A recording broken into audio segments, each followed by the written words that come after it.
Mrs. Westenra was naturally anxious concerning Lucy, and has consulted me professionally about her.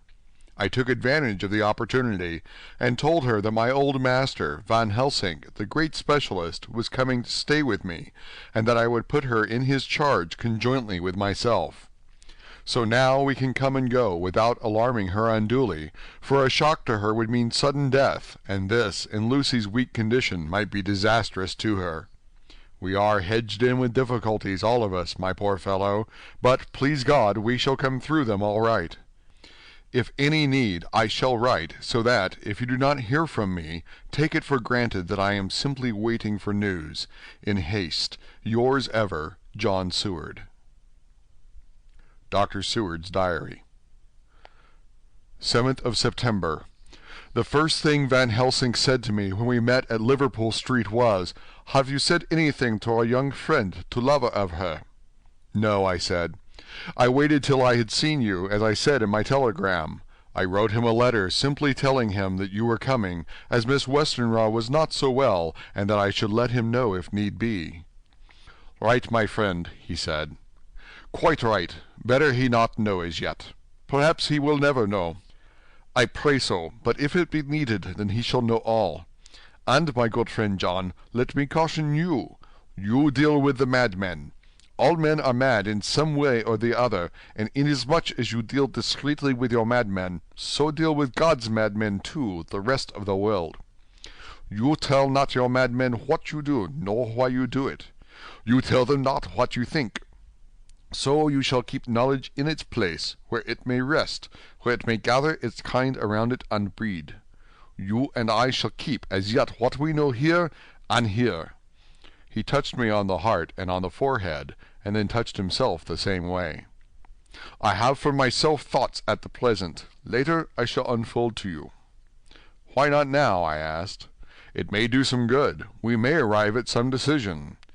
He looked at me and said, "My friend John, while the corn is grown even before it has ripened, while the milk of its mother earth is in him, and the sunshine has not yet begun to paint him with his gold, the husbandman he pull the air and rub him between his rough hands, and blow away the green chaff, and say to you, 'Look, he's good corn, he will make a good crop when the time comes.'" I did not see the application, and told him so. For reply, he reached over and took my ear in his hand and pulled it playfully, as he used long ago to do at lectures, and said, "The good husbandman tell you so then because he knows, but not till then. But you do not find the good husbandman dig up his planted corn to see if he grow. That is for the children who play a husbandry, and not for those who take it as of the work of their life. See you now, friend John, I have sown my corn, and nature has her work to do in making it sprout. If he sprout at all, there's some promise, and I wait till the ear begins to swell." He broke off, for he evidently saw that I understood. Then he went on gravely, "You were always a careful student, and your case-book was ever more full than the rest, and I trust that good habit hath not failed. Remember, my friend, that knowledge is stronger than memory, and we should not trust the weaker. Even if you have not kept the good practice, let me tell you that this case of our dear Miss is one that may be, mind, I say may be, of such interest to us and others, that all the rest may not make him kick the beam, as your people say. Take then good note of it. Nothing is too small. I counsel you put down in record even your doubts and surmises. Hereafter it may be of interest to you to see how true you guess. We learn from failure, not from success." When I described Lucy's symptoms, the same as before, but infinitely more marked, he looked very grave, but said nothing. He took with him a bag in which were many instruments and drugs, the ghastly paraphernalia of our beneficial trade, as he once called, in one of his lectures, the equipment of a professor of the healing craft. When we were shown in, Mrs. Westenra met us. She was alarmed, but not nearly so much as I expected to find her. Nature, in one of her beneficent moods, has ordained that even death has some antidote to its own terrors. Here, in a case where any shock may prove fatal, matters are so ordered that, from some cause or other, the things not personal, even the terrible change in her daughter, to whom she is so attached, do not seem to reach her. It is something like the way Dame Nature gathers round a foreign body an envelope of some insensitive tissue which can protect from evil that which it would otherwise harm by contact. If this be an ordered selfishness, then we should pause before we condemn anyone for the vice of egoism, for there may be deeper root for its causes than we have knowledge of. I used my knowledge of this phase of spiritual pathology, and set down a rule that she should not be present with Lucy, or think of her illness more than was absolutely required. She assented readily, so readily that I saw again the hand of nature fighting for life. Van Helsing and I were shown up to Lucy's room. If I was shocked when I saw her yesterday, I was horrified when I saw her today. She was ghastly, chalkily pale. The red seemed to have gone even from her lips and gums, and the bones of her face stood out prominently. Her breathing was painful to see or hear. Van Helsing's face grew set as marble, and his eyebrows converged till they almost touched over his nose. Lucy lay motionless, and did not seem to have strength to speak, so for a while we were all silent. Then Van Helsing beckoned to me, and we went gently out of the room.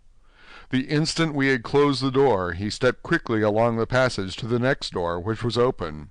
Then he pulled me quickly in with him and closed the door. "My God," he said, "this is dreadful. There is not time to be lost. She will die for sheer want of blood to keep the heart's action as it should be. There must be a transfusion of blood at once. Is it you or me?" "I am younger and stronger, Professor. It must be me." "Then get ready at once. I will bring up my bag. I am prepared." I went downstairs with him, and as we were going there was a knock at the hall door. When we reached the hall, the maid had just opened the door, and Arthur was stepping quickly in. He rushed up to me, saying in an eager whisper, "Jack, I was so anxious. I read between the lines of your letter, and I have been in an agony. The dad was better, so I ran down here to see for myself. Is not that gentleman Dr. Van Helsing? I am so thankful to you, sir, for coming." When first the professor's eyes had lit upon him, he had been angry at his interruption at such a time, but now, as he took in his stalwart proportions, and recognized the strong young manhood which seemed to emanate from him, his eyes gleamed. Without a pause he said to him as he held out his hand, "Sir, you have come in time. You are the lover of our dear miss. She is bad, very, very bad. Nay, my child, do not go like that," for he suddenly grew pale, and sat down in a chair almost fainting. "You are to help her. You can do more than any that live, and your courage is your best help." "What can I do?" asked Arthur hoarsely. "Tell me, and I shall do it. My life is hers, and I would give the last drop of my blood in my body for her." The professor has a strongly humorous side, and I could from old knowledge detect a trace of its origin in his answer. "My young sir, I do not ask so much as that, not the last." "What shall I do?" There was fire in his eyes, and his open nostrils quivered with intent.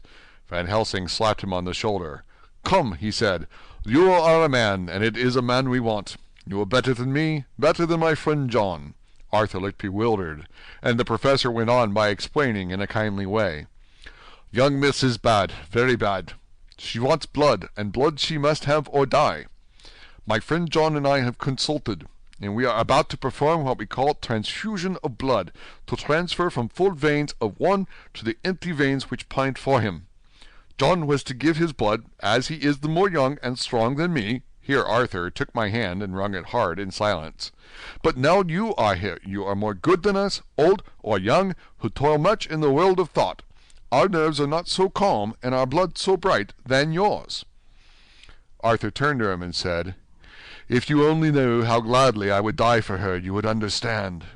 He stopped with a sort of choke in his voice. "Good boy," said Van Helsing. "In the not so far off you will be happy that you have done all for her you love. Come now and be silent. You shall kiss her once before it is done, but then you must go, and you must leave at my sign. Say no word to madame. You know how it is with her. There must be no shock. Any knowledge of this would be one. Come." We all went up to Lucy's room. Arthur, by direction, remained outside. Lucy turned her head and looked at us, but said nothing.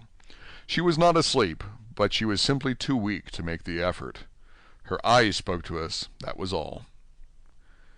Van Helsing took some things from his bag and laid them on a little table out of sight. Then he mixed a narcotic, and coming over to the bed, said cheerily, "Now, little miss, here is your medicine. Drink it off like a good child. See, I left you so that to swallow is easy, yes." She had made the effort with success. It astonished me how long the drug took to act. This, in fact, marked the extent of her weakness. The time seemed endless until sleep began to flicker in her eyelids.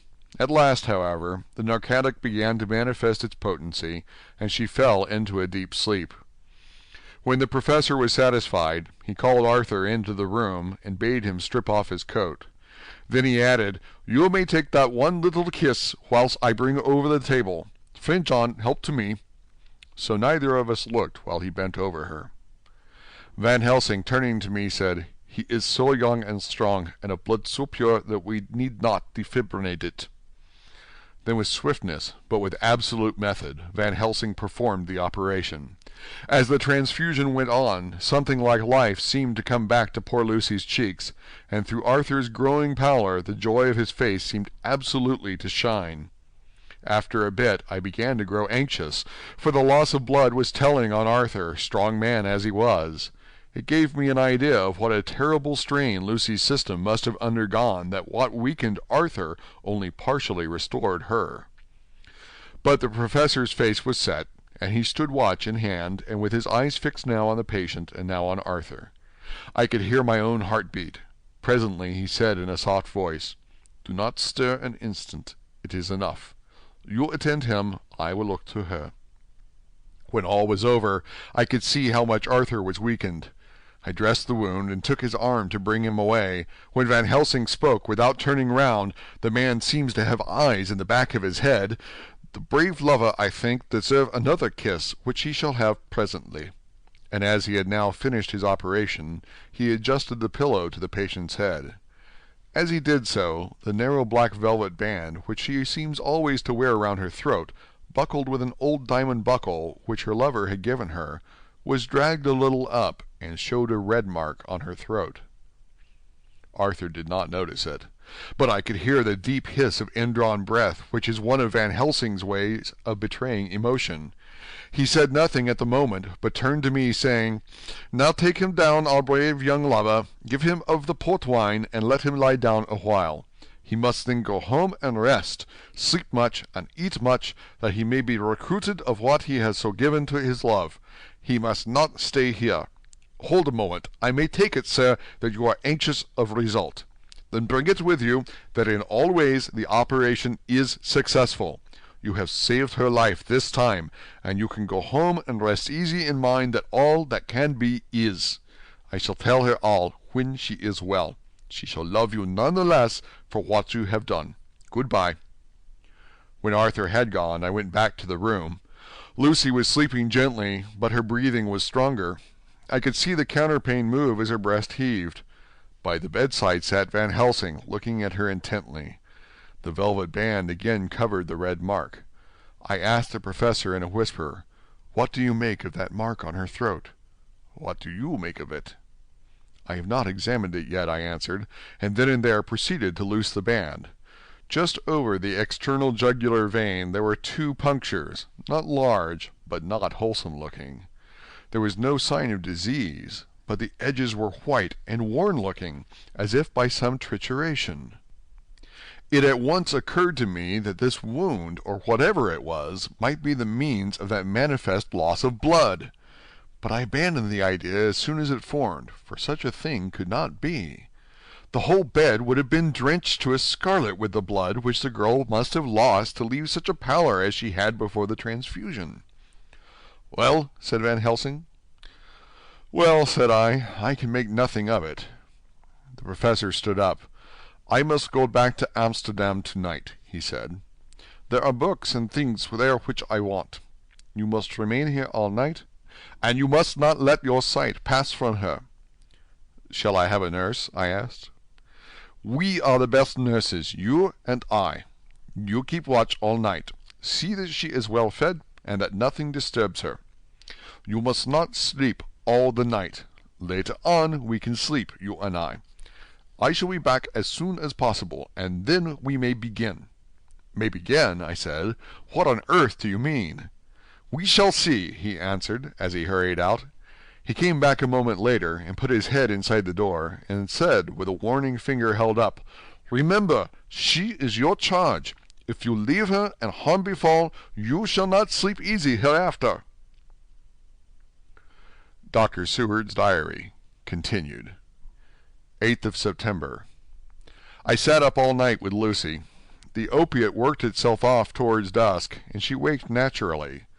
She looked a different being from what she had been before the operation. Her spirits even were good, and she was full of a happy vivacity, but I could see evidences of the absolute prostration which she had undergone.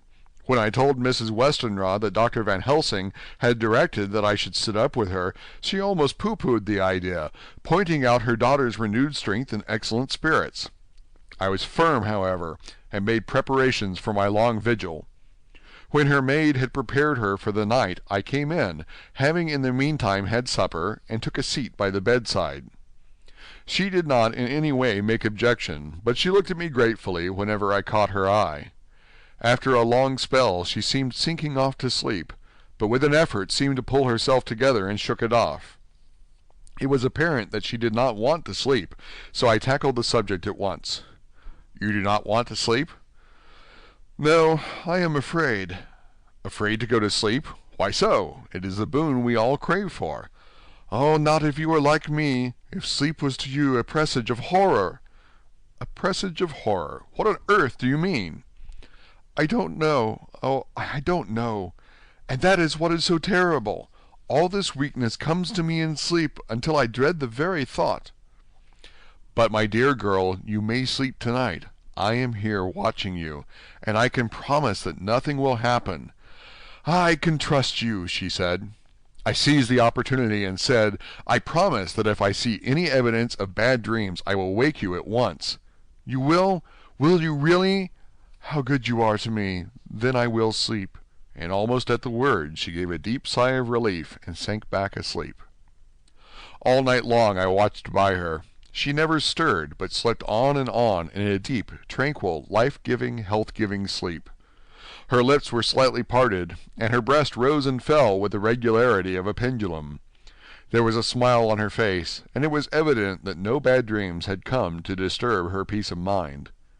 In the early morning her maid came, and I left her in her care and took myself back home, for I was anxious about many things. I sent a short wire to Van Helsing and to Arthur, telling them of the excellent result of the operation. My own work, with its manifold arrears, took me all day to clear off. It was dark when I was able to inquire about my zoophagous patient. The report was good. He had been quite quiet for the past day and night. A telegram came from Van Helsing at Amsterdam whilst I was at dinner, suggesting that I should be at Hillinghamn tonight, as it might be well to be at hand, and stating that he was leaving by the night mail and would join me early in the morning. 9th of September. I was pretty tired and worn out when I got to Hillinghamn.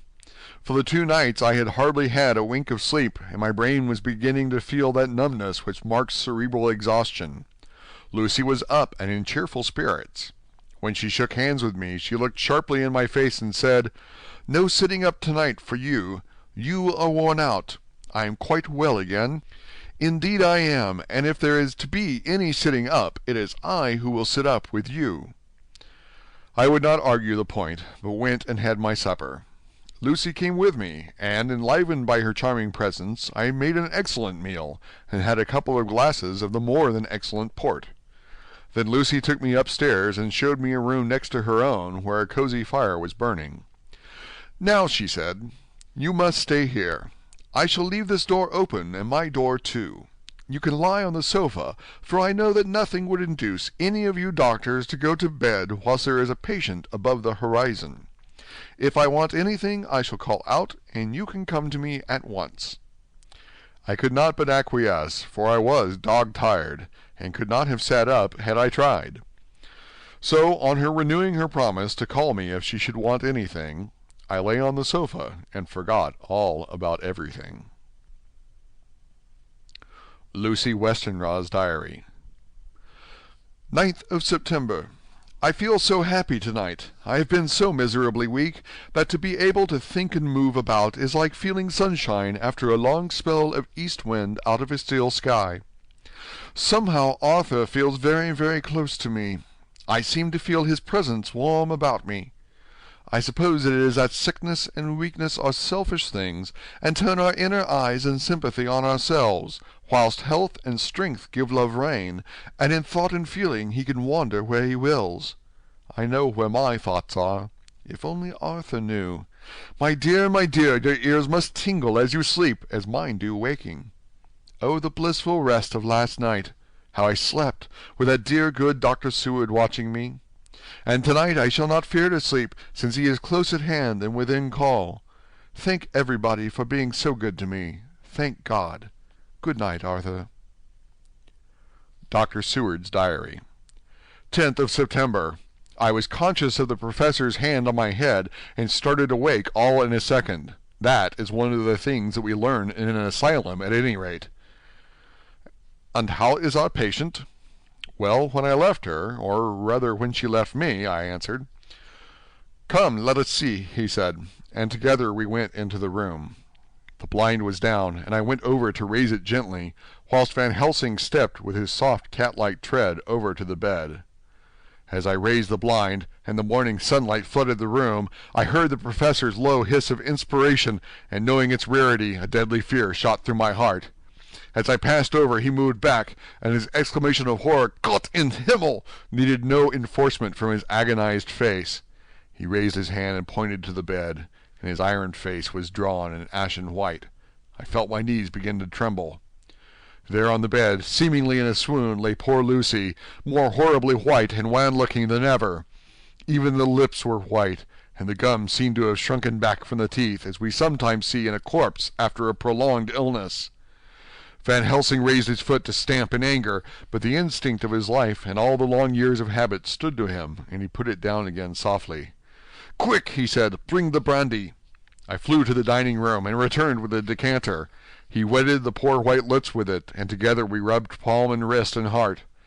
He felt her heart, and after a few moments of agonizing suspense said, "It is not too late. It beats, though but feebly. All our work is undone. We must begin again.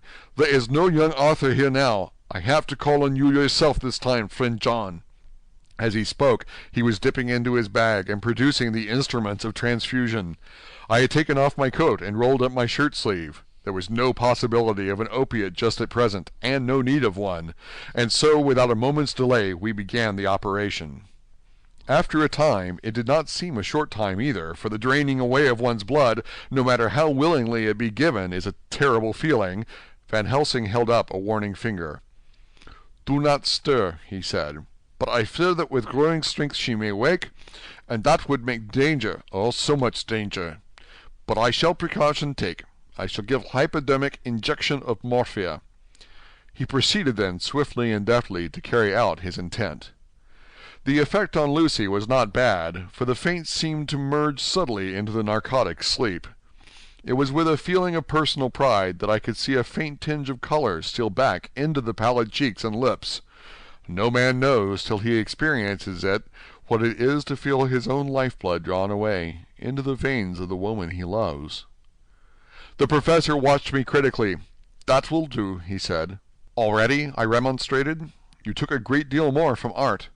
To which he smiled a sad sort of smile as he replied, "He is her lover, her fiancé. You have work, much work to do for her and for others, and the present will suffice."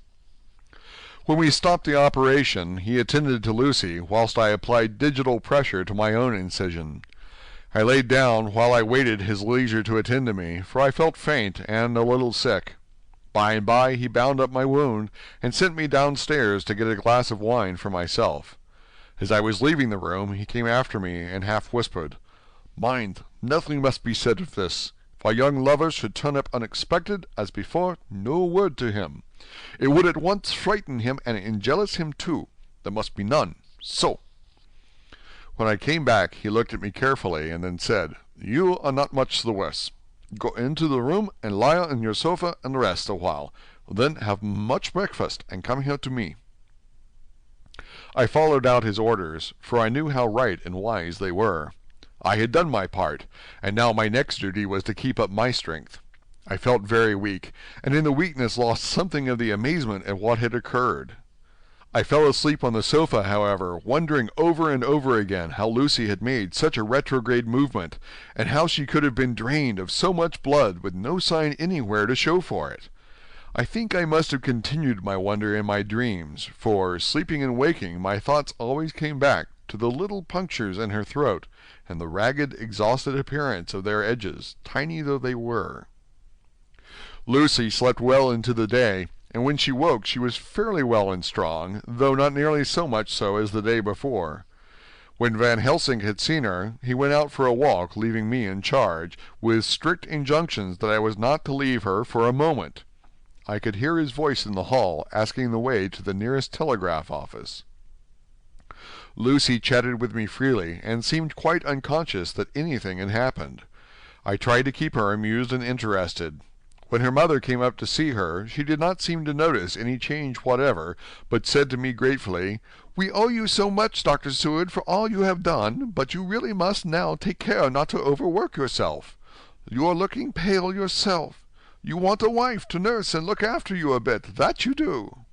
As she spoke, Lucy turned crimson, though it was only momentarily, for her poor wasted veins could not stand for long an unwanted drain to the head. The reaction came in excessive pallor as she turned imploring eyes on me. I smiled and nodded, and laid my finger on my lips. With a sigh, she sank back amid her pillows. Van Helsing returned in a couple of hours, and presently said to me, "Now you go home, and eat much and drink enough. Make yourself strong. I stay here tonight, and I shall sit up with little miss myself. You and I must watch the case, and we must have none other to know. I have grave reasons. No, do not ask me. Think what you will. Do not fear to think even the most not improbable. Good night." In the hall 2 of the maids came to me, and asked if they or either of them might not sit up with Miss Lucy. They implored me to let them, and when I said it was Dr. Van Helsing's wish that either he or I should sit up, they asked me quite piteously to intercede with the "foreign gentleman." I was much touched by their kindness. Perhaps it is because I am weak at present, and perhaps because it was on Lucy's account that their devotion was manifested. For over and over again have I seen similar instances of woman's kindness. I got back here in time for a late dinner, went my rounds, all well, and set this down whilst waiting for sleep. It is coming. 11th of September. This afternoon I went over to Hillingham. Found Van Helsing in excellent spirits, and Lucy much better. Shortly after I had arrived, a big parcel from abroad came for the professor. He opened it with much empressement, assumed of course, and showed a great bundle of white flowers. "These are for you, Miss Lucy," he said. "For me? Oh, Dr. Van Helsing." "Yes, my dear, but not for you to play with. These are medicines." Here Lucy made a wry face. "Nay, but they are not to take in a decoction or in nauseous form, so you need not snub that so charming nose, or I shall point out to my friend Arthur what woes he may have to endure in seeing so much beauty that he so loves so much distort. Ah, my pretty miss, that bring the so nice nose all straight again. This is medicinal, but you do not know how. I put him in your window. I make pretty wreath and hang him round your neck, so you sleep well. Oh, yes, they, like the lotus flower, make your trouble forgotten. It smells so like the waters of Lethe and of that fountain of youth that the conquistadores sought for in the Floridas and find him all too late." Whilst he was speaking, Lucy had been examining the flowers and smelling them.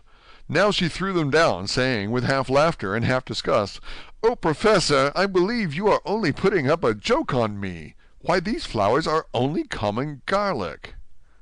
To my surprise, Van Helsing rose up and said with all his sternness, his iron jaw set and his bushy eyebrows meeting, "No trifling with me. I never jest.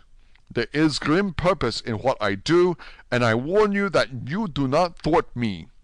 Take care for the sake of others, if not for your own." Then, seeing poor Lucy scared, as she might well be, he went on more gently, "Oh, little miss, my dear, do not fear me. I only do for your good, but there is much virtue to you in those so common flowers. See, I place them myself in your room. I make myself the wreath that you are to wear. But hush! No telling to others that make so inquisitive questions. We must obey, and silence is a part of obedience, and obedience is to bring you strong and well into loving arms that wait for you. Now sit still a while. Come with me, friend John, and you shall help me deck the room with my garlic, which is all the way from Haarlem, where my friend Van der Poel raised herb in his glass houses all the year. I had to telegraph yesterday, or they would not have been here. We went into the room, taking the flowers with us. The professor's actions were certainly odd, and not to be found in any pharmacopoeia that I ever heard of. First he fastened up the windows and latched them securely.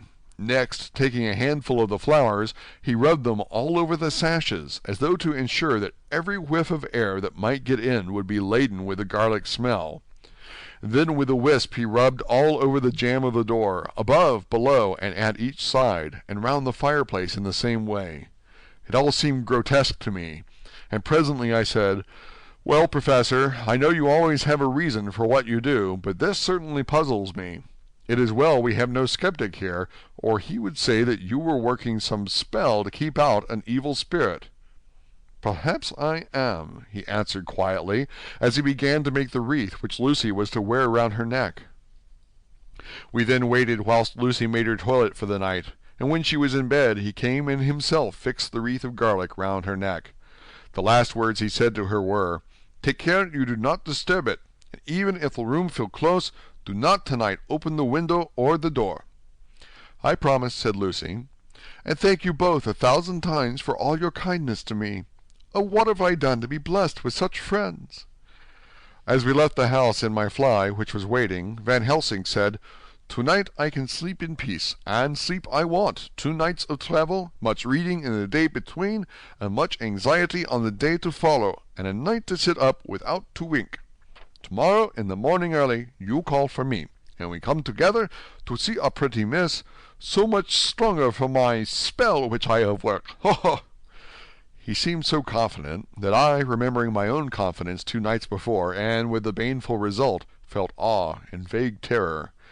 It must have been my weakness that made me hesitate to tell it to my friend, but I felt it all the more, like unshed tears.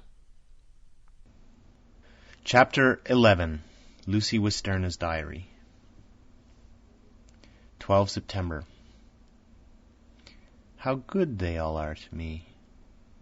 I quite love that dear Dr. Van Helsing. I wonder why he was so anxious about these flowers. He positively frightened me, he was so fierce. And yet he must have been right, for I feel comfort from them already. Somehow I do not dread being alone tonight, and I can go to sleep without fear. I shall not mind any flapping outside the window. Oh, the terrible struggle that I have had against sleep so often of late, the pain of sleeplessness, or the pain of the fear of sleep, and with such unknown horrors as it has for me. How blessed are some people whose lives have no fears, no dreads, to whom sleep is a blessing that comes nightly and brings nothing but sweet dreams. Well, here I am tonight hoping for sleep, and lying like Ophelia in the play, with virgin krantz and maiden struments. I never liked garlic before, but tonight it is delightful. There is peace in its smell. I feel sleep coming already. Good night, everybody. Dr. Seward's Diary, 13 September.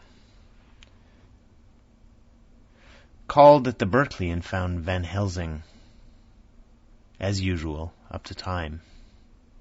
The carriage ordered from the hotel was waiting. The professor took his bag, which he always brings with him now. Let all be put down exactly. Van Helsing and I arrived at Hillingham at 8 o'clock. It was a lovely morning. The bright sunshine and all the fresh feeling of early autumn seemed like the completion of nature's annual work. The leaves were turning to all kinds of beautiful colors, but had not yet begun to drop from the trees. When we entered, we met Mrs. Westerna coming out of the morning room. She is always an early riser. She greeted us warmly and said, "You will be glad to know that Lucy is better. The dear child is still asleep." I looked into her room and saw her, but did not go in, lest I should disturb her. The professor smiled and looked quite jubilant. He rubbed his hands together and said, "Aha! I thought I had diagnosed the case. My treatment is working." To which she replied, "You must not take all the credit to yourself, doctor. Lucy's state this morning is due in part to me." "How do you mean, ma'am?" asked the professor. "Well, I was anxious about the dear child in the night, and went into her room. She was sleeping soundly, so soundly that even my coming did not wake her. But the room was awfully stuffy. There were a lot of those horrible, strong-smelling flowers about everywhere, and she had actually a bunch of them round her neck. I feared that the heavy odor would be too much for the dear child in her weak state, so I took them all away and opened a bit of the window to let in a little fresh air. You will be pleased with her, I am sure." She moved off into her boudoir, where she usually breakfasted early. As she had spoken, I watched the professor's face, and saw it turn ashen grey. He had been able to retain his self-command whilst the poor lady was present, for he knew her state and how mischievous a shock would be. He actually smiled on her as he held open the door for her to pass into her room. But the instant she disappeared, he pulled me suddenly and forcibly into the dining room and closed the door. Then, for the first time in my life, I saw Van Helsing break down. He raised his hands over his head in a sort of mute despair, and then beat his palms together in a helpless way. Finally, he sat down on a chair, and putting his hands before his face, began to sob with loud, dry sobs that seemed to come from the very racking of his heart. Then he raised his arms again, as though appealing to the whole universe. "God, God, God," he said, "what have we done? What has this poor thing done, that we are so sore beset? Is there fate amongst us still?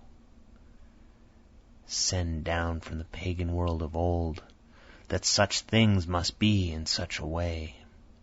This poor mother, all unknowing, and all for the best as she think, does such thing as lose her daughter body and soul, and we must not tell her, we must not even warn her, for she die, then both die.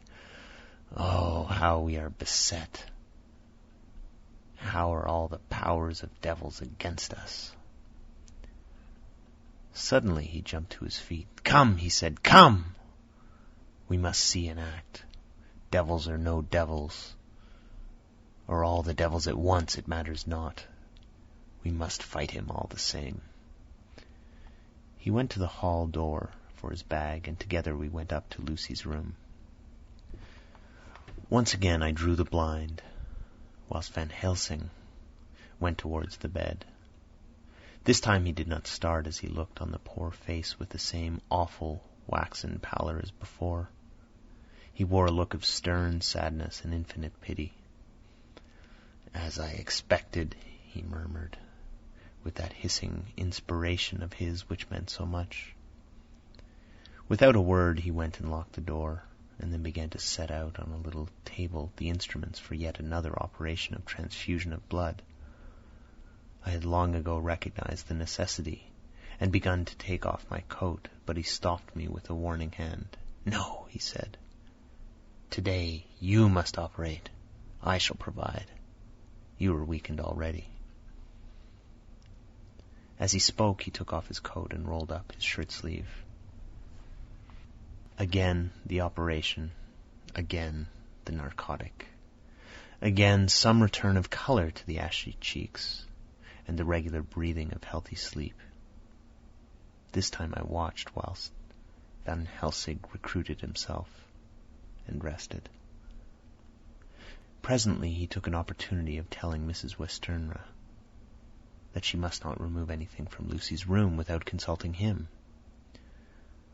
that the flowers were of medicinal value, and that the breathing of their odor was part of the system of the cure.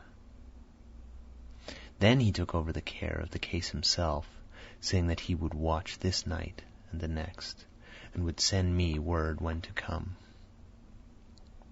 After another hour, Lucy waked from her sleep, fresh and bright, and seemingly not much the worse for her terrible ordeal. What does it all mean? I am beginning to wonder if my long habit of life amongst the insane is beginning to tell upon my own brain. Lucy Westenra's Diary, 17 September. 4 days and nights of peace. I'm getting so strong again that I hardly know myself. It is as if I had passed through some long nightmare and had just awakened to see the beautiful sunshine and feel the fresh air of the morning around me. I have a dim half-remembrance of long, anxious times of waiting and fearing, darkness in which there was not even the pain of hope to make the present distress more poignant, and then long spells of oblivion, and the rising back to life as a diver coming up through a great press of water. Since, however, Dr. Van Helsing has been with me, all this bad dreaming seems to have passed away. The noises that used to so frighten me out of my wits, the flapping against the windows, the distant voices which seemed so close to me, the harsh sounds that came from I know not where and commanded me to do I know not what, have all ceased. I go to bed now without any fear of sleep. I do not even try to keep awake. I have grown quite fond of the garlic, and a boxful arrives for me every day from Haarlem.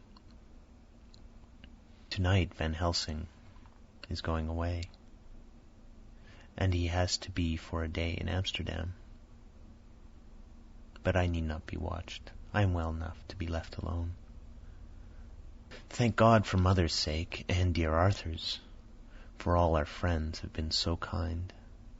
I shall not even feel the change, for last night Dr. Van Helsing slept in his chair a lot of the time. I found him asleep twice when I awoke, but I did not fear to go to sleep again, although the boughs or bats or something flapped almost angrily against the window panes. The Pall Mall Gazette, 18 September. The escaped wolf, perilous adventure of our interviewer. Interview with the keeper in the Zoological Gardens. After many inquiries and almost as many refusals, and perpetually using the words Pall Mall Gazette as a sort of talisman, I managed to find the keeper of the section of the Zoological Gardens in which the wolf department is included. Thomas Bilder lives in one of the cottages in the enclosure behind the elephant house, and was just sitting down to his tea when I found him. Thomas and his wife are hospitable folk, elderly, and without children, and if the specimen I enjoyed of their hospitality be of the average kind, their lives must be pretty comfortable. The keeper would not enter on what he called business until the supper was over, and we were all satisfied. Then, when the table was cleared, and he had lit his pipe, he said, "Now, sir, you can go on, and ask me what you want. You'll excuse me for refusing to talk of professional subjects afore meals. I gives the wolves and the jackals and the hyenas in all our section their tea afore I begins to arsk 'em questions." "How do you mean, ask them questions?" I queried, wishful to get him into a talkative humor. "Hitting of them over the head with a pole is one way, scratching of their ears is another, when gents as is flush wants a bit of show-orf for their gals. I don't so much mind the fust, the hitting of the pole part afore I chucks in their dinner, but I awaits till they've had There's sherry and coffee, so to speak, afore I tries on with the ear scratching.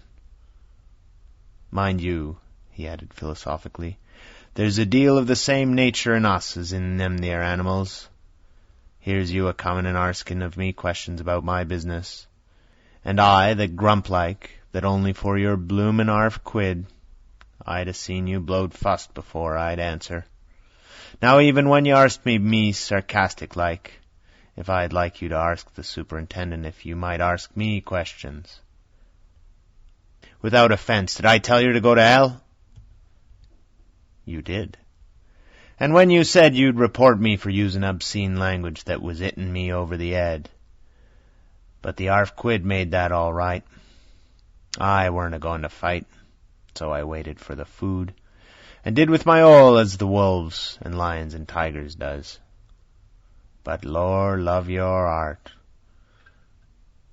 now that the old woman has stuck a chunk of her tea cake in me and rinsed me out with her bloomin' old teapot, and I've lit a hop, you may scratch my ears for all you're worth, and won't even get a growl out of me.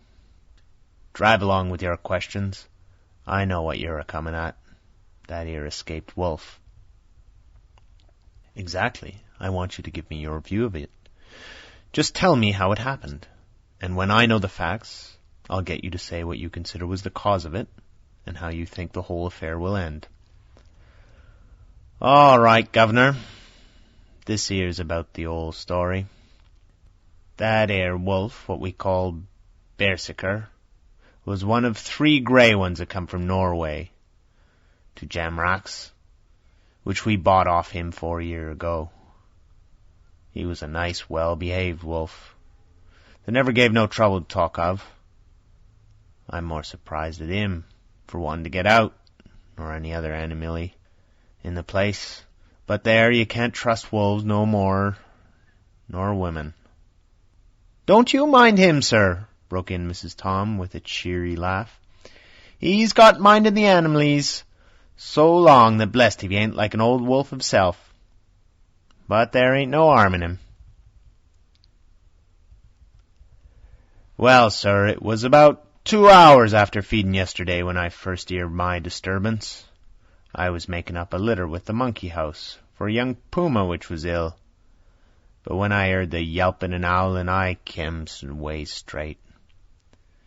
There was Berserker, a-tearing like a mad thing at the bars if he wanted to get out. There wasn't much people about that day, and close at hand was only one man, a tall, thin chap with a hook nose and a pointed beard, with a few white hairs running through it. He had a hard, cold look and red eyes, and I took a sort of mislike to him, for it seemed as if it was him that was irritating that. He had white kid gloves on his hands, and he pointed out to the animals to me and says, "Keeper, these wolves seem upset at something."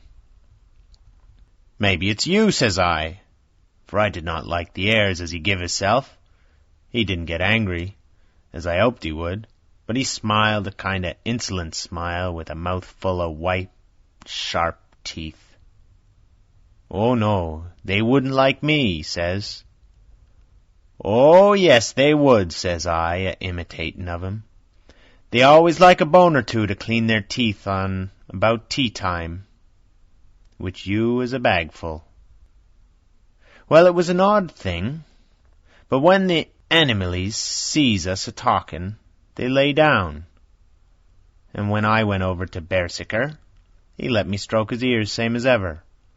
That there man came over and blessed but if he didn't put his hand and stroke the old wolf's ears too. "Take care," says I. "Berserker is quick." "Never mind," he says. "I'm used to him."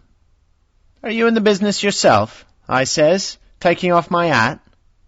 For a man what trades in wolves, and cetera, is a good friend to keepers. "No'm," says he, "not exactly in the business, but I have made pets of several." And with that he lifts his hat, as polite as a lord, and walks away. Old Berserker kept a-looking after him till he was out of sight, and then went and lay down in a corner, and wouldn't come out the whole evening. Well, last night, so soon as the moon was up, the wolves here began all a-howling. There warn't nothing for 'em to howl at. There warn't no one near, 'cept someone that was evidently a-calling a dog somewheres out back of the gardenings, in the park road. Once or twice I went out to see that all was all right, and it was. And then the howling stopped. Just before 12 o'clock I just took a look round before turning in, and bust me, but when I came opposite the old bearsiker's cage, I see the rails broken and twisted about the cage and empty. And that's all I know for certain. Did anyone else see anything? One of our gardeners was a-comin' home about that time from Armony, when he sees a big grey dog a-comin' out through the gardening edges. At least so he says. I don't give much for it myself. For if he did, he never said a word about it to his missus when he got home. And it was only after the escape of the wolf that was made known, and we been up all night a-hunting of the park for bearsicker, that he remembered seeing anything. My own belief was that the Armony got in his head. Now, Mr. Builder, can you account in any way for the escape of the wolf? Well, sir, he said with a suspicious sort of modesty, I think I can, but I don't know as how you'd be satisfied with the theory. Certainly I shall, if a man like you, who knows the animals from experience, can't hazard a good guess at any rate. Who is even to try? Well then, sir, I accounts for it this way. It seems to me that there wolf escaped simply because he wanted to get out. From the hearty way that both Thomas and his wife laughed at the joke, I could see that it had done some service before, and that the whole explanation was simply an elaborate sell. I couldn't cope in badinage with the worthy Thomas, but I thought I knew a surer way to his heart. So I said, Now, Mr. Builder, we'll consider that first half-sovereign worked off, and this brother of his is waiting to be claimed when you've told me what you think will happen. Right you are, sir, he said briskly. Ye'll excuse me, I know, for a chaffin' of ye, but the old woman here winked at me, which was as much as telling me to go on. Well, I never, said the old lady. My opinion is this, that there wolf is hiding of somewheres. The gardener what didn't remember said he was a-galloping northward faster than a horse could go, but I don't believe him, for you see, sir, wolves don't gallop no more no dogs does. They not being built that way. Wolves is fine things in a storybook, and I dare say when they gets in packs and does be chivying something that's more afeard than they is, they can make a devil of a noise and chop it up, whatever it is. But, Lord bless you, in real life a wolf is only a low creature, not half so clever or bold as a good dog, and not half a quarter so much fight in him. This one ain't been used to fightin', or even providin' for hisself. More like he's somewhere round the park a-hiding and a-shivering of, and if he thinks at all, wonderin' where he's to get his breakfast from. Or maybe he's got down some area and is in a coal cellar.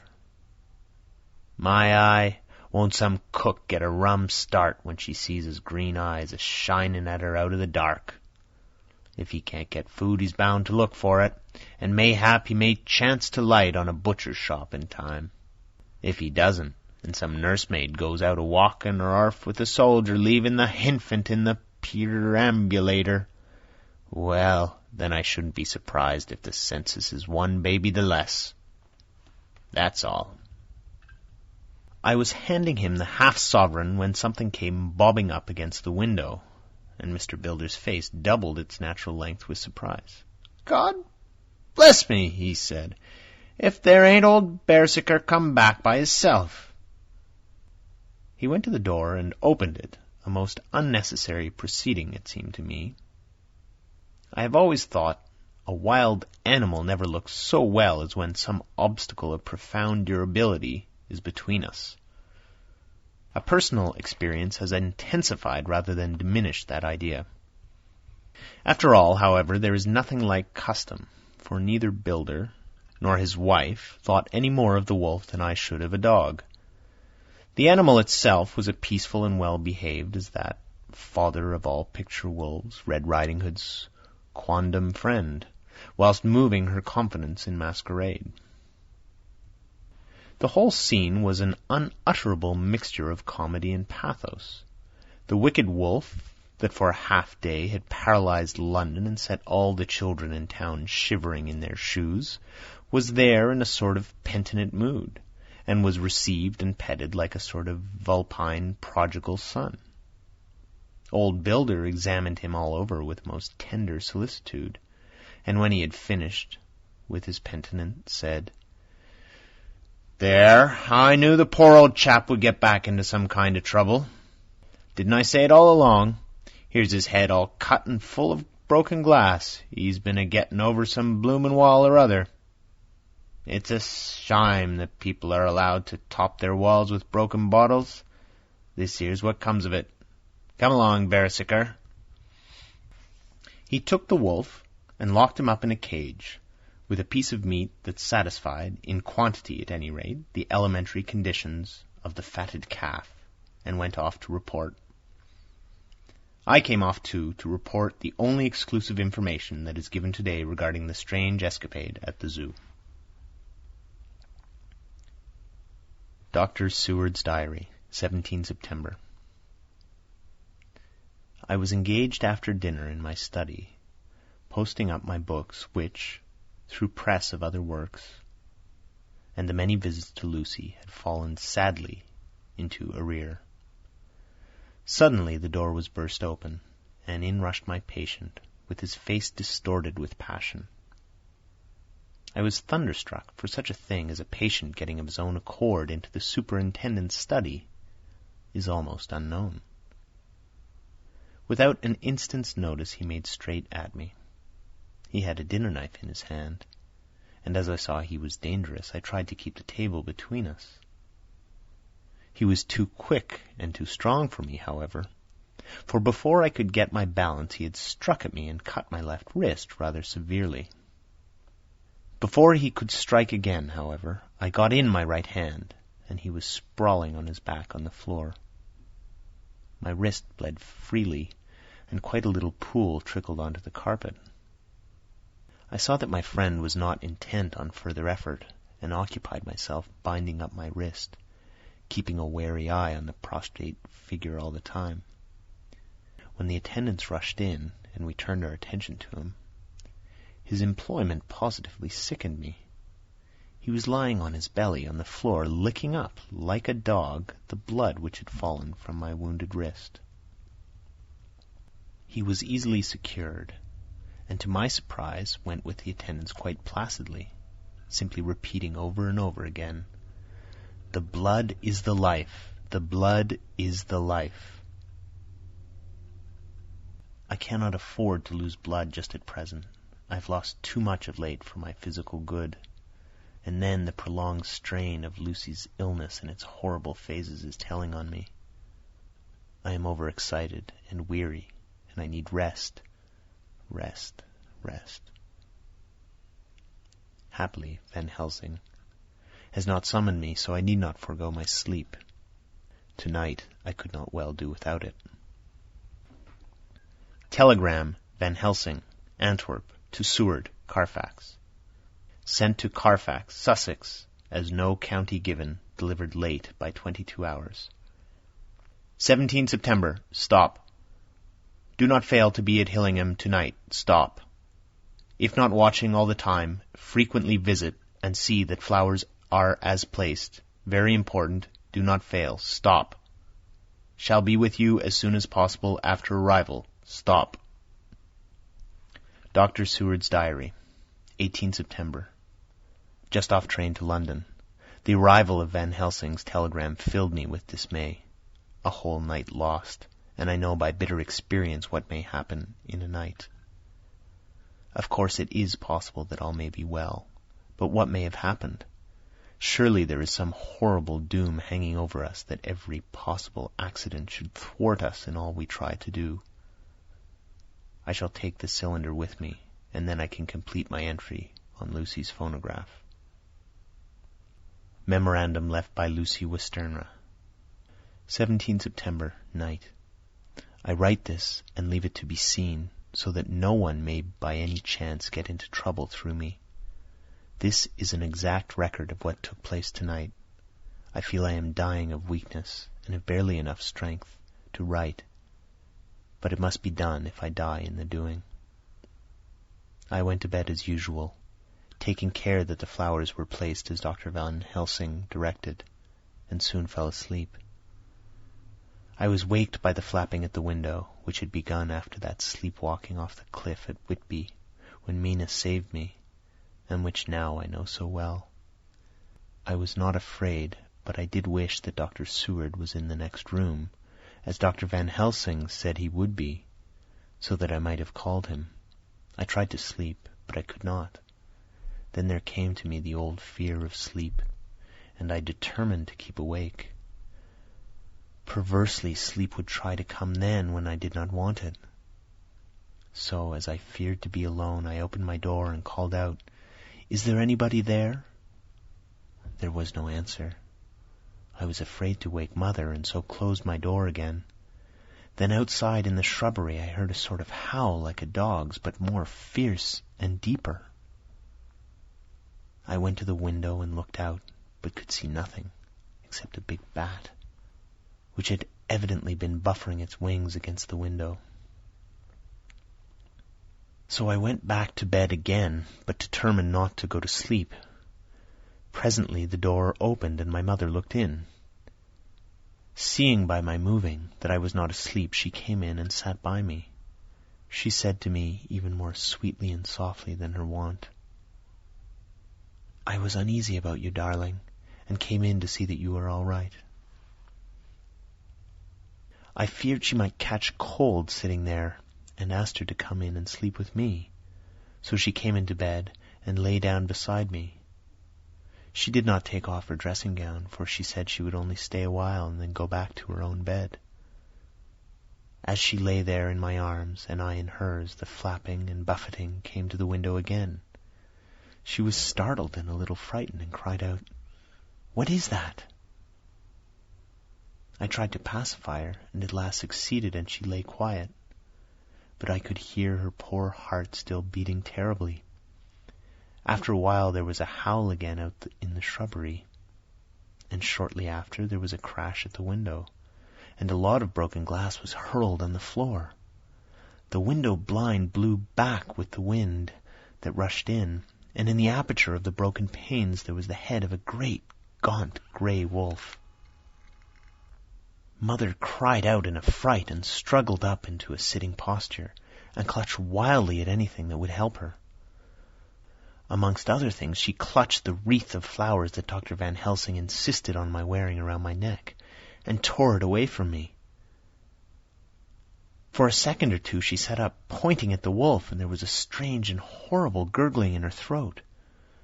Then she fell over as if struck with lightning, and her head hit my forehead and made me dizzy for a moment or two. The room and all around seemed to spin around.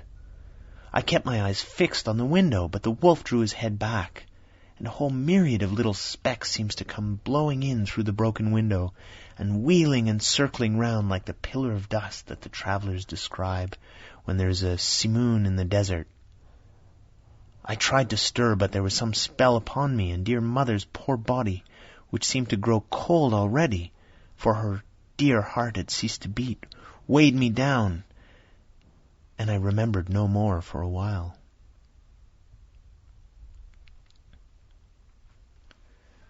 The time did not seem long, but very, very awful, till I recovered consciousness again. Somewhere near, a passing bell was tolling. The dogs all round the neighborhood were howling, and in our shrubbery, seeming just outside, a nightingale was singing. I was dazed and stupid with pain and terror and weakness. But the sound of the nightingale seemed like the voice of my dead mother come back to comfort me. The sound seemed to have awakened the maids, too, for I could hear their bare feet pattering outside my door. I called to them and they came in, and when they saw what had happened and what it was that lay over me in the bed, they screamed. The wind rushed in through the broken window and the door slammed to. They lifted off the body of my dear mother and laid her, covered up with a sheet, on the bed after I had got up. They were all so frightened and nervous that I directed them to go to the dining room and each have a glass of wine. The door flew open for an instant and closed again. The maids shrieked and then went in a body to the dining room, and I laid what flowers I had on my dear mother's breast. When they were there, I remembered what Dr. Van Helsing had told me, but I didn't like to remove them. And besides, I would have some of the servants to sit up with me now. I was surprised that the maids did not come back. I called them, but got no answer. So I went to the dining room to look for them. My heart sank when I saw what happened. They all four lay helpless on the floor, breathing heavily. The decanter of sherry was on the table half full, but there was a queer, acrid smell about. I was suspicious and examined the decanter. It smelt of laudanum. And looking on the sideboard, I found that the bottle, which Mother's doctor uses for her, did use, was empty. What am I to do? What am I to do? I am back in the room with Mother. I cannot leave her. I am alone, save for the sleeping servants whom someone has drugged. Alone with the dead. I dare not go out, for I can hear the low howl of the wolf through the broken window. The air seems full of specks, floating and circling in the draught from the window, and the lights burn blue and dim. What am I to do? God, shield me from harm this night. I shall hide this paper in my breast, where they shall find it when they come to lay me out. My dear mother gone. It is time I go too. Goodbye, dear Arthur. If I should not survive this night, God keep you, dear, and God help me. Chapter 12. Dr. Seward's Diary. 18 September. I drove at once to Helsing and arrived early. Keeping my cab at the gate, I went up the avenue alone. I knocked gently and rang as quietly as possible, for I feared to disturb Lucy or her mother, and hoped to only bring a servant to the door. After a while, finding no response, I knocked and rang again. Still no answer. I cursed the laziness of the servants that they should lie abed at such an hour, for it was now 10 o'clock, and so rang and knocked again, but more impatiently, but still without response. Hitherto I had blamed only the servants, but now a terrible fear began to assail me. Was this desolation but another link in the chain of doom which seemed drawing tight around us? Was it indeed a house of death to which I had come too late? I know that minutes, even seconds of delay, might mean hours of danger to Lucy, if she had had again one of those frightful relapses, and I went round the house to try if I could find by chance an entry anywhere. I could find no means of ingress. Every window and door was fastened and locked, and I returned baffled to the porch. As I did so, I heard the rapid pit-pat of a swiftly driven horse's feet. They stopped at the gate, and a few seconds later I met Van Helsing running up the avenue. When he saw me, he gasped out, "Then it was you, and just arrived. How is she? Are we too late? Did you not get my telegram?" I answered as quickly and coherently as I could that I had only got his telegram early in the morning, and had not a minute in coming here, and that I could not make anyone in the house hear me. He paused and raised his hat as he said solemnly, "Then I fear we are too late. God's will be done." With his usual recuperative energy, he went on, "Come! If there be no way open to get in, we must make one. Time is all in all to us now." We went round to the back of the house, where there was a kitchen window. The professor took a small surgical saw from his case, and handing it to me, pointed to the iron bars which guarded the window. I attacked them at once, and had very soon cut through 3 of them. Then, with a long, thin knife, we pushed back the fastening of the sashes and opened the window. I helped the professor in, and followed him. There was no one in the kitchen or in the servants' rooms, which were close at hand. We tried all the rooms as we went along, and in the dining room, dimly lit by rays of light through the shutters, found 4 servant women lying on the floor. There was no need to think them dead, for their stertorous breathing and the acrid smell of laudanum in the room left no doubt as to their condition. Van Helsing and I looked at each other, and as we moved away, he said, "We can attend to them later." Then we ascended to Lucy's room.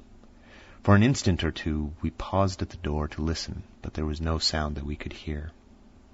With white faces and trembling hands, we opened the door gently and entered the room. How shall I describe what we saw? On the bed lay 2 women, Lucy and her mother. The latter lay farthest in, and she was covered with a white sheet, the edge of which had been blown back by the draught through the broken window, showing the drawn white face with a look of terror fixed upon it. By her side lay Lucy, with a face white and still more drawn. The flowers which had been round her neck we found upon her mother's bosom, and her throat was bare, showing the 2 little wounds which we had noticed before, but looking horribly white and mangled. Without a word, the professor bent over the bed, his head almost touching poor Lucy's breast. Then he gave a quick turn of his head, as of one who listens, and leaping to his feet, he cried out to me, "It's not yet too late! Quick, quick, bring the brandy!" I flew downstairs and returned with it, taking care to smell and taste it, lest it too were drugged, like the decanter of sherry which I had found on the table.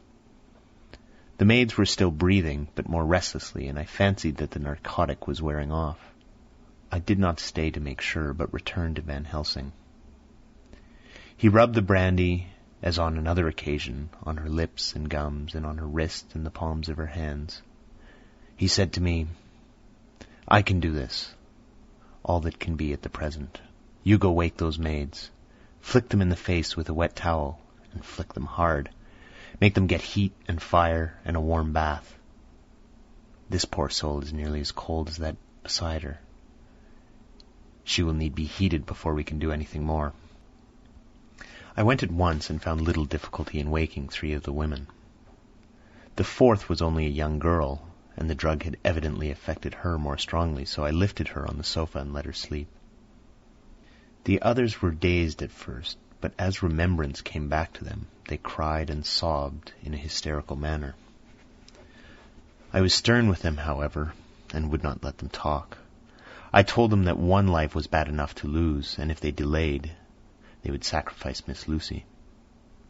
So, sobbing and crying, they went about their way, half-clad as they were, and prepared fire and water. Fortunately, the kitchen and boiler fires were still alive, and there was no lack of hot water. We got a bath and carried Lucy out as she was, and placed her in it. Whilst we were busy chafing her limbs, there was a knock at the hall door.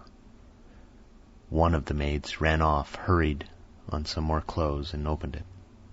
Then she returned and whispered to us that there was a gentleman who had come with a message from Mr. Holmwood. I bade her simply tell him that he must wait, for we could see no one now. She went away with the message, and engrossed with her work, I clean forgot all about him. I never saw in all my experience the professor work in such deadly earnest. I knew, as he knew, that it was a stand-up fight with death, and in a pause told him so. He answered me in a way that I did not understand, but with the sternest look that his face could wear. If that were all, I would stop here where we are now and let her fade away into peace, for I see no light in life over her horizon. He went on with his work with, if possible, renewed and more frenzied vigor. Presently, we both began to be conscious that the heat was beginning to be of some effect.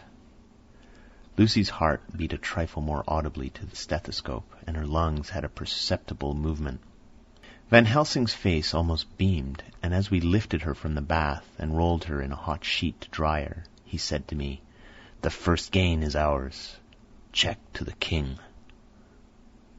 We took Lucy into another room, which had by now been prepared, and laid her in bed and forced a few drops of brandy down her throat. I noticed that Van Helsing tied a soft silk handkerchief round her throat. She was still unconscious, and was quite as bad as, if not worse than, we had ever seen her. Van Helsing called in one of the women and told her to stay with her and not take her eyes off her till we returned, and then beckoned me out of the room. "We must consult as to what is to be done," he said as we descended the stairs. In the hall he opened the dining-room door as we passed in, he closing the door carefully behind him. The shutters had been opened, but the blinds were already down, with that obedience to the etiquette of death which the British woman of the lower classes always rigidly observes. The room was, therefore, dimly dark. It was, however, light enough for our purposes. Van Helsing's sternness was somewhat relieved by a look of perplexity. He was evidently torturing his mind about something, so I waited for an instant, and he spoke. "What are we to do now? Where are we to turn for help? We must have another transfusion of blood, and that soon, or that poor girl's life won't be worth an hour's purchase. You are exhausted already. I am exhausted too. I fear to trust those women, even if they would have courage to submit.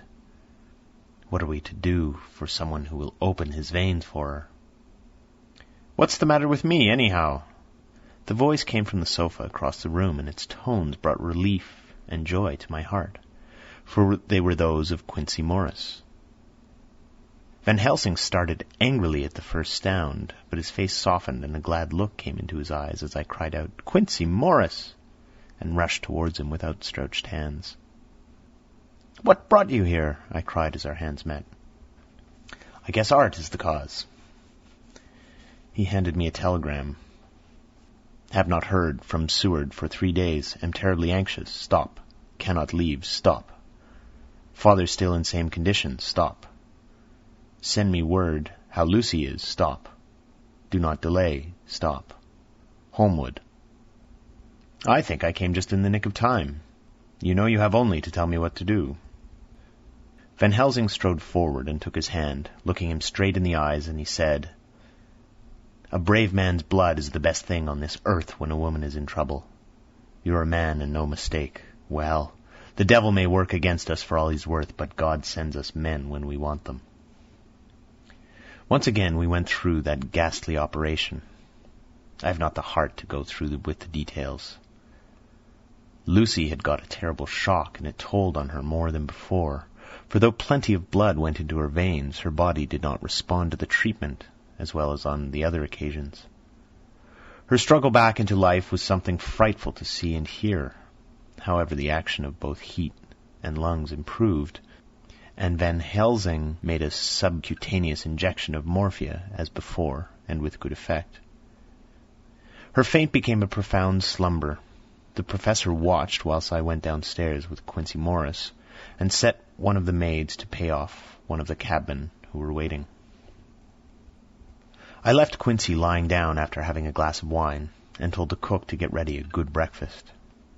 Then a thought struck me, and I went back to the room where Lucy was now. When I came softly in, I found Van Helsing with a sheet or two of notepaper in his hand. He had evidently read it, and was thinking it over as he sat with his hand to his brow.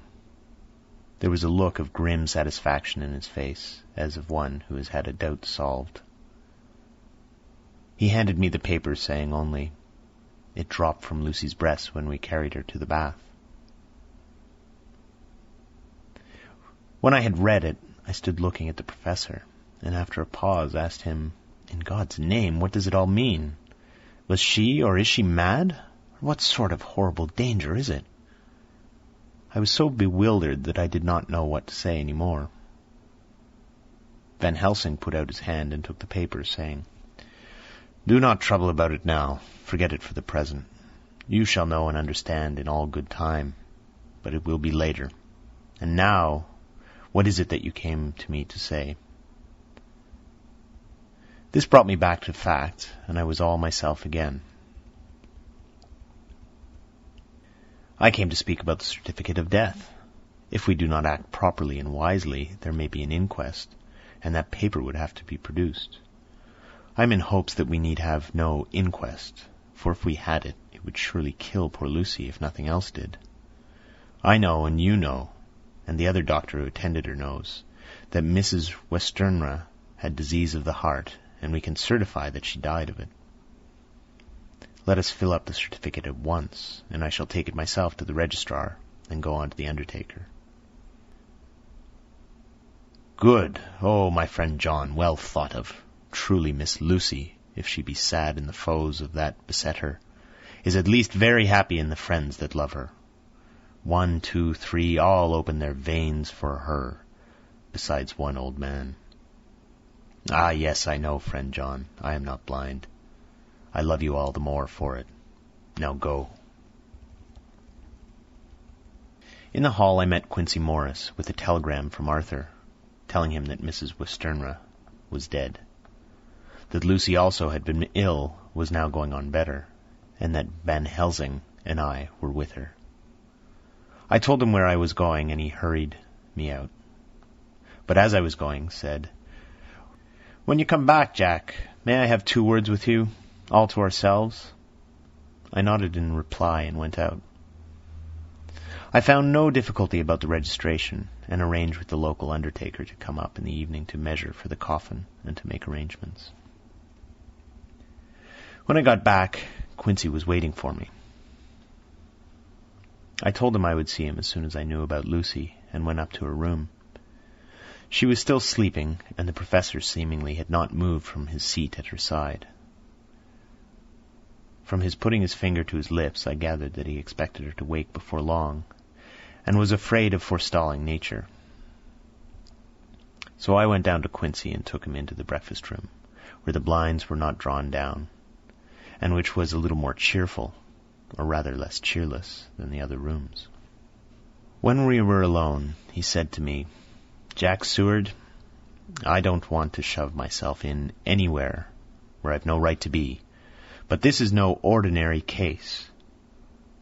You know I love that girl and wanted to marry her. But although that's all past and gone, I can't help feeling anxious about her all the same. What is it that's wrong with her?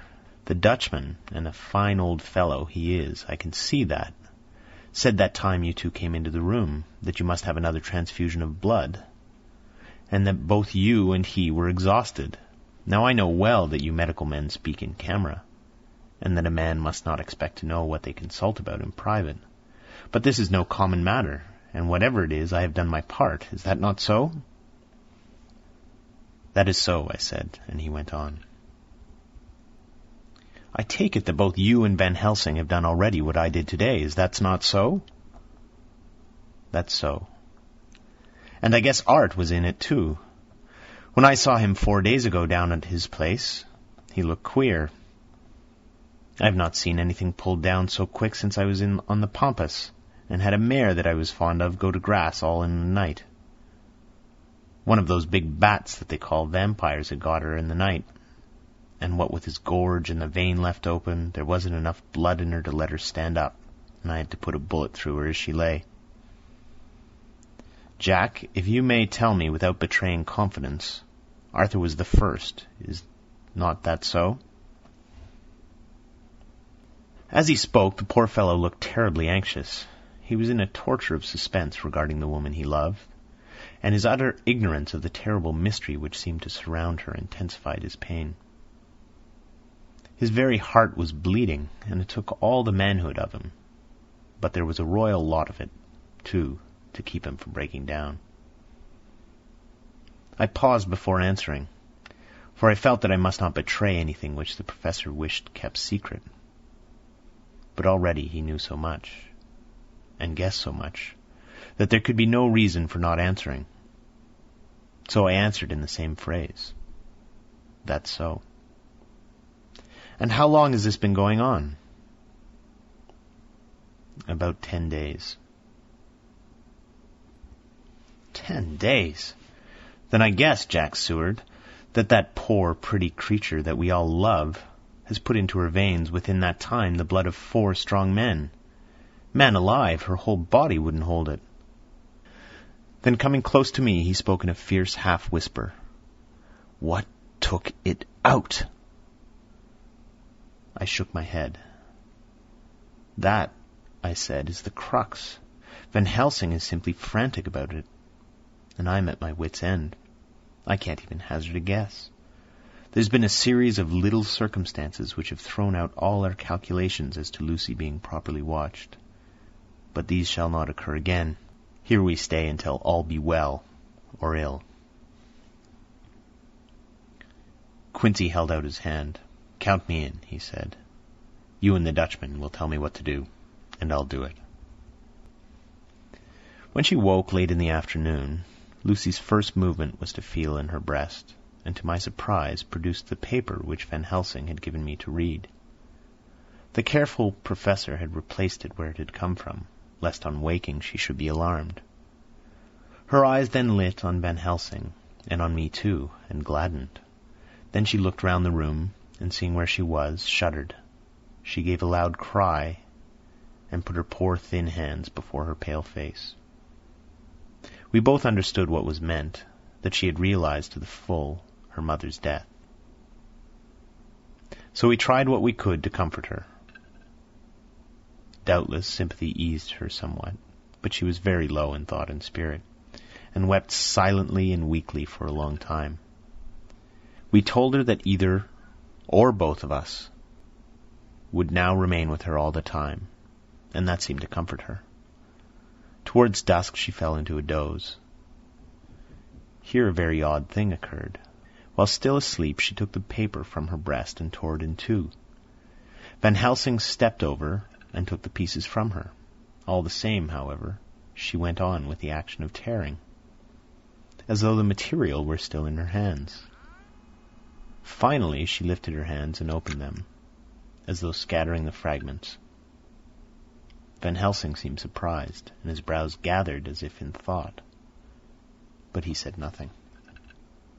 19 September. All last night she slept fitfully, being always afraid to sleep, and something weaker when she woke from it.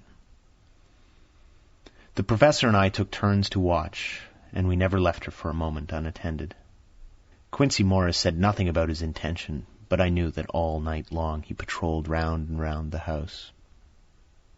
When the day came, its searching light showed the ravages in poor Lucy's strength. She was hardly able to turn her head, and the little nourishment which she could take seemed to do her no good. At times she slept, and both Van Helsing and I noticed a difference in her, between sleeping and waking. Whilst asleep she looked stronger, although more haggard, and her breathing was softer. Her open mouth showed pale gums drawn back from the teeth, which looked positively longer and sharper than usual. When she woke, the softness of her eyes evidently changed the expression, for she looked her own self, although a dying one. In the afternoon she asked for Arthur, and we telegraphed for him. Quincy went off to meet him at the station. When he arrived, it was nearly 6 o'clock, and the sun was setting full and warm, and the red light streamed in through the window and gave more color to the pale cheeks. When he saw her, Arthur was simply choking with emotion, and none of us could speak. In the hours that had passed, the fits of sleep, or the comatose condition that passed for it, had grown more and more frequent, so that the pauses when the conversation was possible were shortened. Arthur's presence, however, seemed to act as a stimulant. She rallied a little and spoke to him more brightly than she had done since we arrived.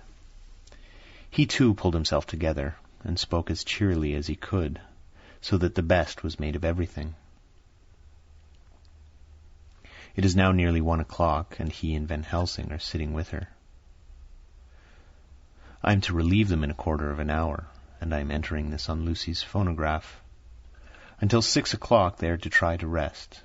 I fear that tomorrow will end our watching, for the shock has been too great. The poor child cannot rally. God help us all. Letter. Mina Harker to Lucy Resternra, unopened by her. 17 September. My dearest Lucy, it seems an age since I had heard from you, or indeed since I wrote. You will pardon me, I know, for all my faults when you have read all my budget of news. Well, I got my husband back all right. When we arrived at Exeter there was a carriage waiting for us, and in it, though he had an attack of gout, Mr. Hawkins. He took us to his house, where there were rooms for us all nice and comfortable, and we dined together.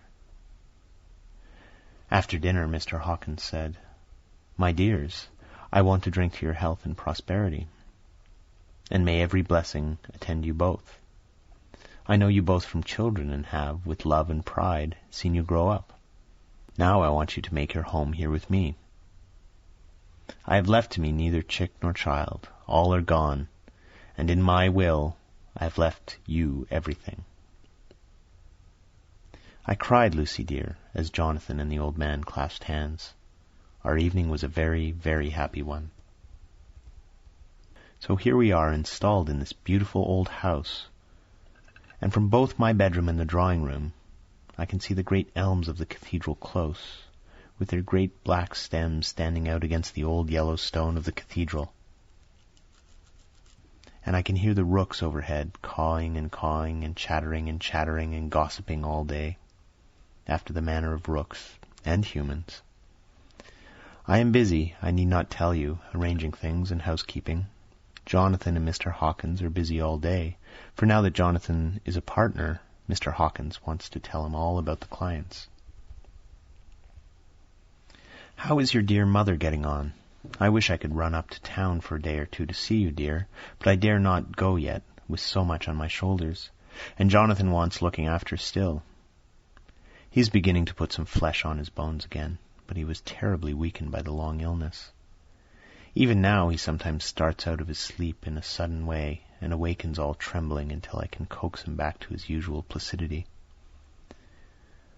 However, thank God these occasions grow less frequent as the days go on, and they will in time pass away altogether, I trust. And now I have told you my news, let me ask yours. When are you to be married, and where? And who is to perform the ceremony? And what are you to wear? And is it to be a public or private wedding? Tell me all about it, dear. Tell me about everything. For there's nothing which interests you which will not be dear to me.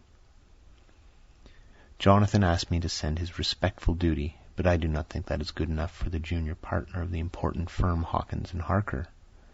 And so, as you love me, and he loves me, and I love you with all the moods and tenses of the verb, I send you simply his love instead. Goodbye, my dearest Lucy, and blessings on you. Yours, Mina Harker. Report from Patrick Hennessy, M.D., M.R.C., S.L.K., QCPI, etc., etc., to John Seward, M.D., 20 September. My dear Sir, in accordance with your wishes, I enclose report of the conditions of everything left in my charge. With regard to the patient, Renfield, there is more to say. He has had another outbreak, which might have had a dreadful ending, but which, as it fortunately happened, was unattended with any unhappy results. This afternoon a carrier's cart with 2 men made a call at the empty house whose grounds abut on ours, the house to which, you will remember, the patient twice ran away. The men stopped at our gate to ask the porter their way, as they were strangers. I was myself looking out of the study window, having a smoke after dinner, and saw one of them come up to the house. As he passed the window of Renfield's room, the patient began to rate him from the within, and called him all the foul names he could lay his tongue to. The man, who seemed a decent fellow enough, contented himself by telling him to shut up for a foul-mouthed beggar, whereupon our man accused him of robbing him and wanting to murder him, and said that he would hinder him if he were to swing for it. I opened the window and signed to the man not to notice, so he contented himself, after looking the place over and making up his mind as to what kind of place he had got to, by saying, "Lor bless yer, sir, I wouldn't mind what was said to me in a blooming madhouse. I pity ye and the governor for having to live in the house with a wild beast like that." Then he asked his way civilly enough, and I told him where the gate of the empty house was. He went away, followed by threats and curses and revilings from our man. I went down to see if I could make out any cause for his anger, since he is usually such a well-behaved man, and except his violent fits, nothing of the kind had ever occurred. I found him, to my astonishment, quite composed and most genial in his manner. I tried to get him to talk of the incident, but he blandly asked me questions as to what I meant, and led me to believe that he was completely oblivious of the affair. It was, I am sorry to say, however, only another instance of his cunning, for within half an hour I heard of him again. This time he had broken out through the window of his room and was running down the avenue. I called for the attendants to follow me and ran after him, for I feared he was intent on some mischief. My fear was justified when I saw the same cart which had passed before coming down the road, having on it some great wooden boxes. The men were wiping their foreheads and were flushed in the face, as if with violent exercise. Before I could get up to him, the patient rushed at them, and pulling one of them off the cart, began to knock his head against the ground. If I had not seized him just at the moment, I believe he would have killed the man then and there. The other fellow jumped down and struck him over the head with the butt end of his heavy whip. It was a horrible blow, but he did not seem to mind it, but seized him also, and struggled with the three of us, pulling us to and fro as if we were kittens. You know I am no lightweight, and the others were both burly men. At first he was silent in his fighting, but as we began to master him, and the attendants were putting a straight waistcoat on him, he began to shout, "I'll frustrate them! They shan't rob me! They shan't rob and murder me by inches! I'll fight for my lord and master!" And all sorts of similar incoherent ravings. It was with very considerable difficulty that they got him back to the house, and put him in a padded room. One of the attendants, Hardy, had a finger broken. However, I set it all right, and he is going well.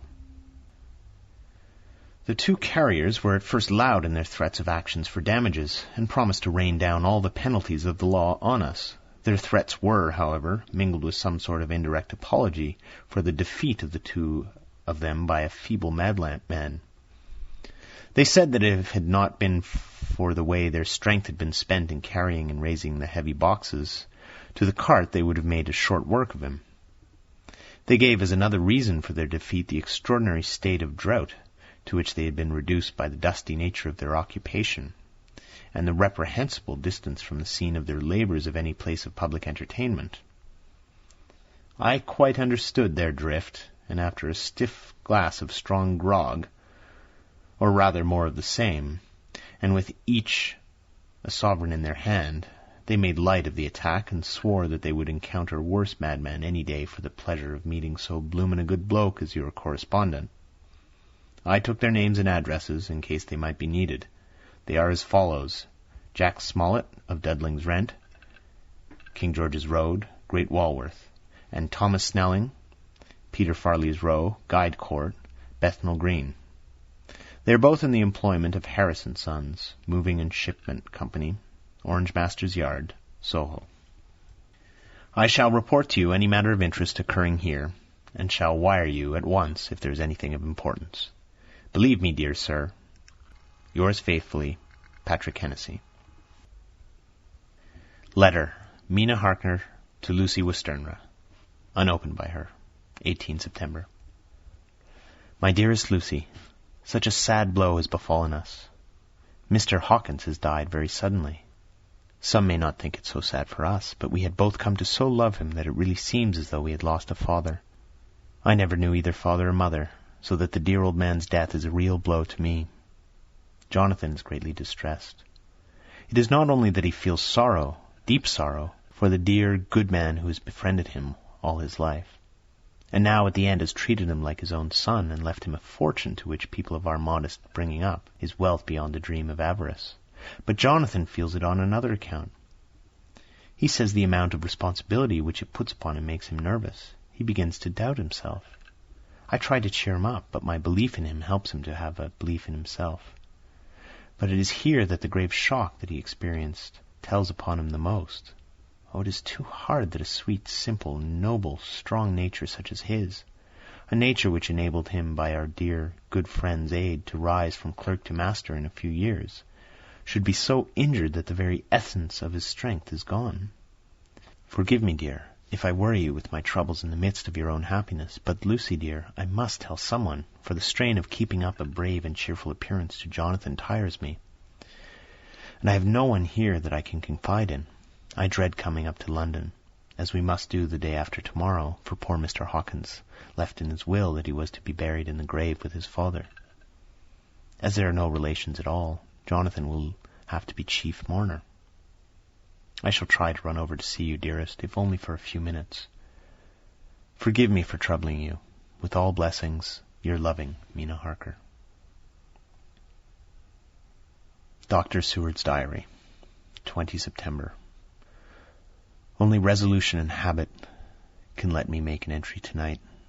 I am too miserable, too low-spirited, too sick of the world and all in it, including life itself, that I would not care if I heard this moment the flapping of the wings of the angel of death. And he has been flapping those grim wings to some purpose of late. Lucy's mother and Arthur's father, and now... Let me get on with my work. I duly relieved Van Helsing in his watch over Lucy. We wanted Arthur to go and to rest also, but he refused at first. It was only when I told him that we should want him to help us during the day, and that we must not all break down for want of rest, lest Lucy should suffer, that he agreed to go. Van Helsing was very kind to him. "Come, my child," he said, "come with me. You are sick and weak, and have had such sorrow and much mental pain, as well as that tax on your strength that we know of.